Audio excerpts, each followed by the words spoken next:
ఆ భృంగి ఒక్క శివుడికే భక్తుడు, అమ్మవారికి నమస్కారం పెట్టేవాడు కదా ఆయన. పరమశివుడికి ఒక్కటే ప్రదక్షిణం చేసేవాడు, పరమశివుడికి ఒకడికే పాదాలకి నమస్కారం చేసేవాడు.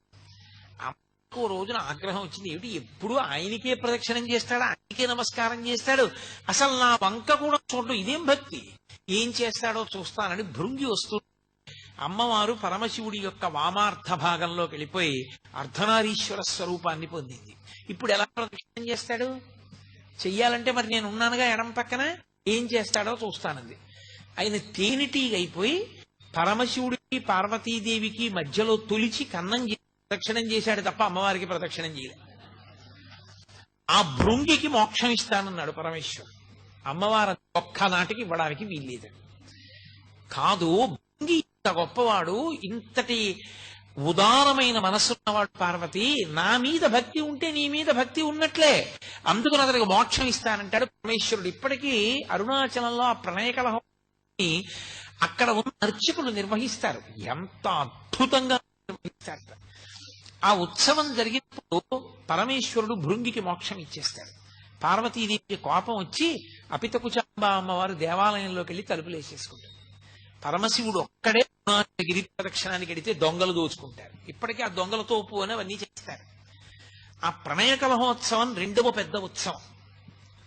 ఇన్ని నిర్ణయం చేసినటువంటి వాడు గౌతమ మహర్షి. ఎవరి ఆజ్ఞ మేరకి? శివాజ్ఞ మేరకే చేశారు.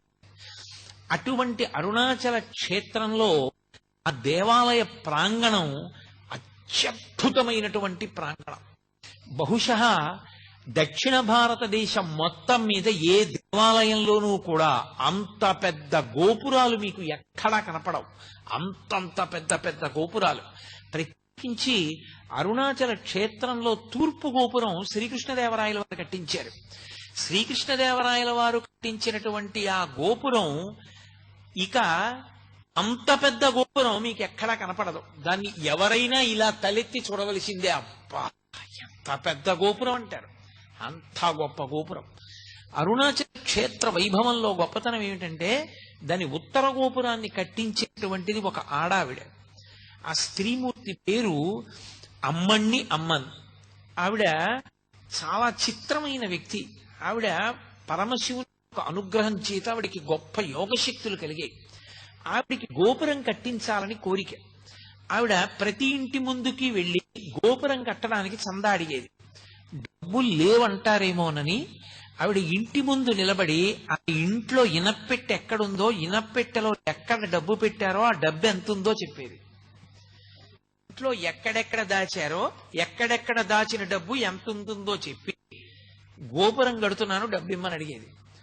అడిగిపోయి పట్టుకెళ్లి డబ్బు ఉండేవారు.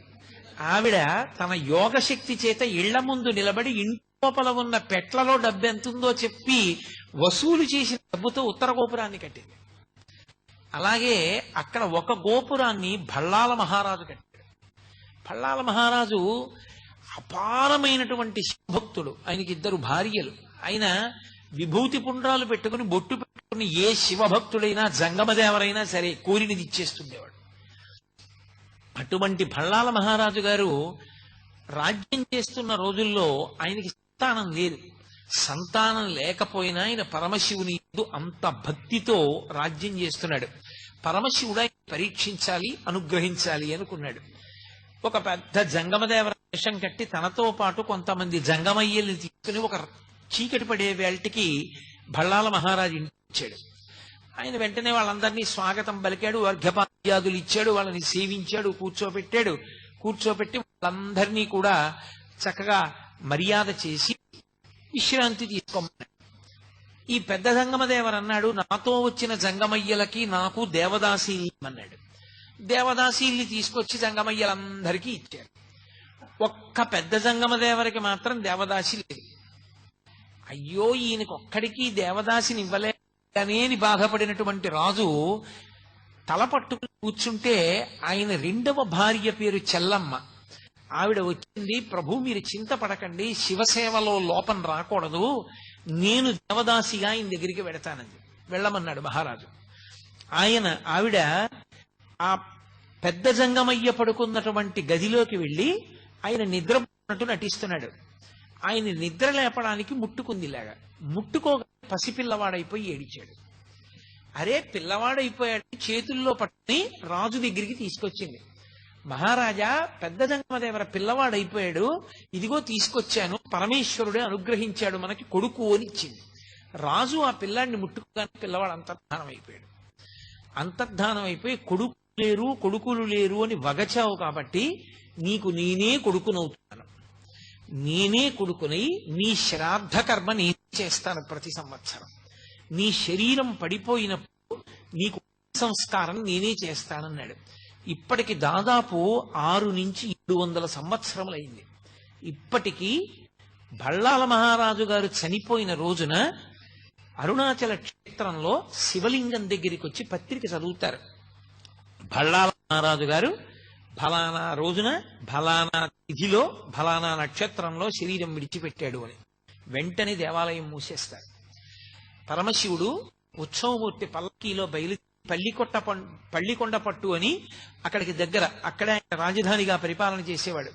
ఆ పల్లికొండ పట్టు వెళ్తుంది పల్లకి. వెళ్ళి ఏట్లో స్నానం చేస్తాడు పరమశివుడు. అంటే ఉత్సవమూర్తి స్నానం చేస్తుంది.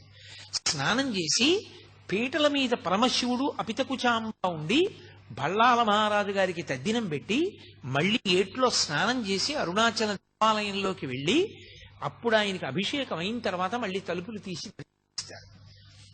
6 నుంచి 7 శతాబ్దములుగా పరమశివుడే తన భక్తుడికి తద్దినం పెడుతున్న ఏకైక క్షేత్రం అరుణాచల క్షేత్రం.